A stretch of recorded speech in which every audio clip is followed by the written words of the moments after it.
In this video, we're going to talk about pricing and negotiating. Pricing and negotiating is probably the most important part of the real estate transaction. I'll give you an example of my own property. I was hoping to get $2.2 million for my own property.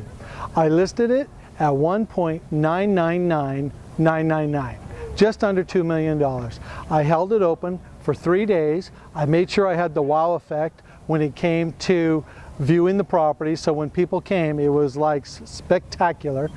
And in that 3-week period, I ended up getting 3 offers. In those 3 offers, that's where the buyers became aware that they weren't the only buyers that were making an offer on the property. By the time the selling process was finished, the offers were negotiated up to $2.22 million, over 10% over asking. And it was all because the pricing was priced strategically and in a very smart manner. So I just want to emphasize to you how important it is to not overprice the property, but to price it strategically. And it takes a lot of courage to do it, and it takes a lot of trust in your agent to do it.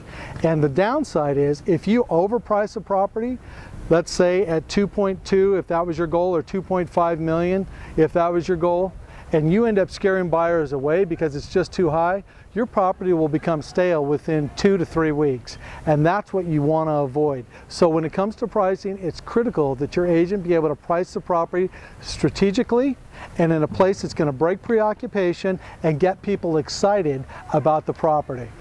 The second thing I want to talk to you about is, if you don't get multiple offers, what we do. If you only get 1 offer after 3 weeks, it doesn't mean that we can't close that escrow. It just means your agent has to be really attuned to nurturing, watering, feeding, fertilizing, and weeding that offer, so we grow that offer into a closed escrow. And it doesn't mean that you cannot counteroffer that offer that came in a very strategic way. What it means is you have an opportunity here to make a counteroffer that cleans the existing offer up. So if somebody wants 3 weeks to view reports and documents and get their own reports, you can take that down maybe to 10 days. Or if somebody wants something that is really not reasonable, that's your opportunity to bring everything into focus and make it reasonable for your seller, because selling and closing an escrow is all about reasonability and win-win.